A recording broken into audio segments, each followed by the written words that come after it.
Tervist!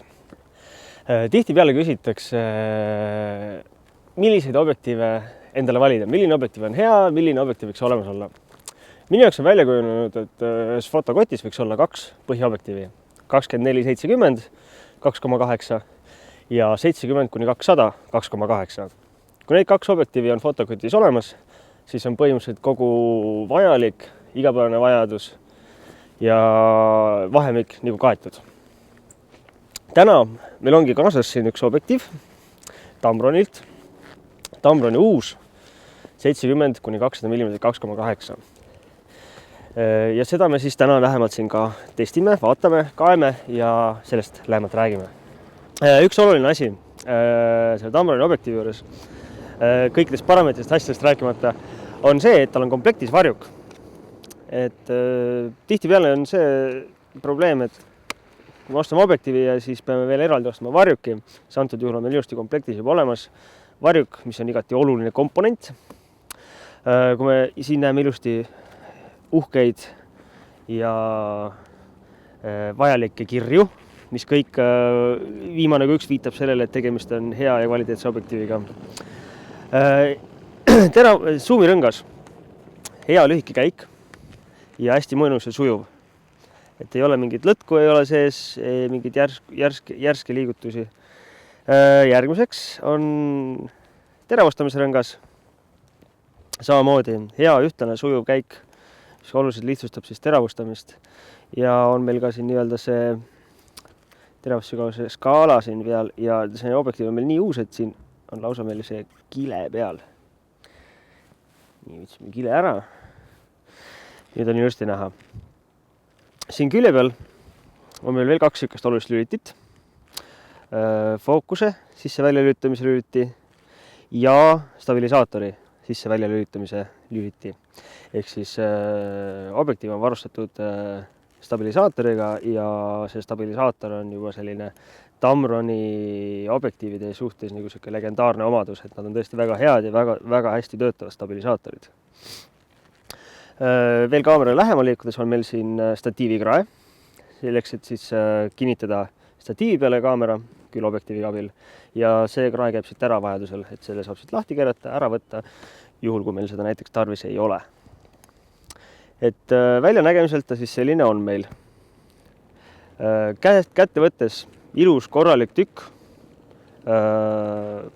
On tunda, et siin on nii ehituskvaliteeti kohe juba korpuse peal näha ja on ta ilmastiku kindel meil ja sihukest vastupidavatest materjalidest. Nii nagu ühele võiks juba öelda tõsiselt profiklassi objektiivile omane. Nii nagu juba ütlesime, on tegemist 70-200 mm objektiiviga ehk siis zoom objektiiviga, peaaegu 3-kordne zoom ja nüüd praegult püüamegi demonstreerida, mida tähendab 3-kordne zoom ehk siis 70-200 mm. Et hakkame vaikselt sisse zoomima. Vaatame siin. Et vot selline on siis 200 mm.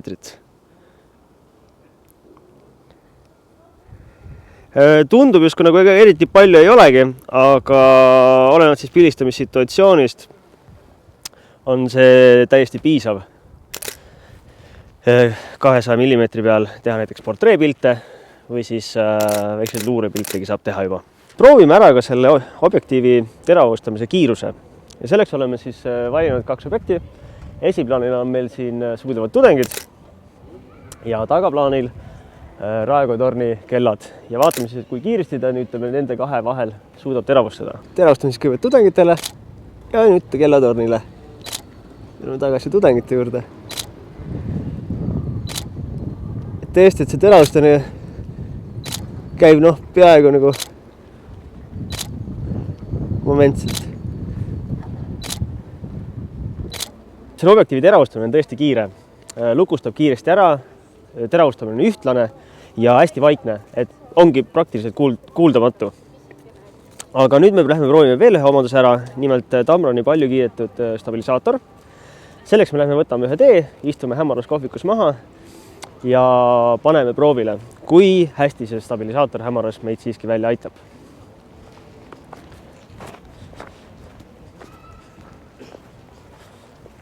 millal on stabilisaatorit tarvis?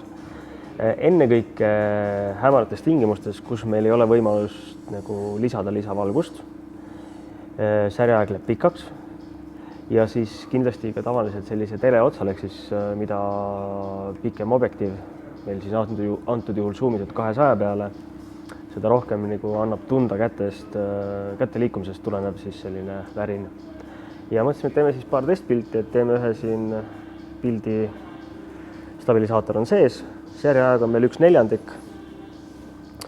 ja pärast teeme ühe pildi, kus meil on ka nii-öelda nii. Nüüd proovime kohe pildi teha, aga lülitame stabilisaatori välja. Samades tingimustes, samad säriparameetrid. Päris hea tulemuse vahe on. Tõsiselt väga hästi toimib stabilisaator, et 1/4 käest üldjuhul ikkagist ei pildista. Ja siin nagu näidispiltilt näha, et stabilisaator sisse lülitatud, on pilt ilusti terav ja paigal ja kui me stabilisaatori välja lülitame, siis tekib nii-öelda see liikumisest tulenev udusus. Oleme oma tee ära joonud ja uuesti välja tulnud ja viimaseks asjaks tahame siis testida teravust, joonist ja kui hästi siis see kujutis sinna sensorile kuvatakse.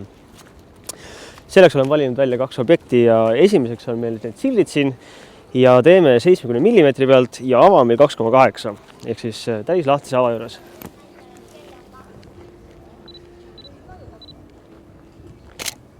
Pilt on tõesti terav, isegi 2,8 ava juures, mis tavaliselt, kus objektiivid on suhteliselt pehme joonisega, on meie Tamron väga hästi toime tulnud. See hea terava pildi andnud. Ja proovime nüüd 200 mm pealt ka ja proovime siis Raekoja kellatorni.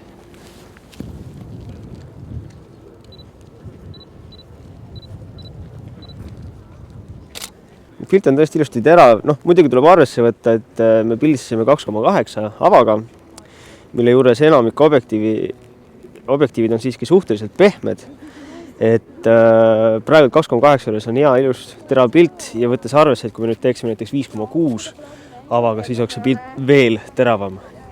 Kokkuvõtvalt siis tegemist on tõsiselt tõsise objektiiviga. 70–200 klassikaline suumi vahemik, 2,8 püsiava, mis mitte ei anna meile ainult head, eks ole, valgusjõudu, vaid ka ilusa bokeh portreede pildistamiseks, ikka hea hadune taust.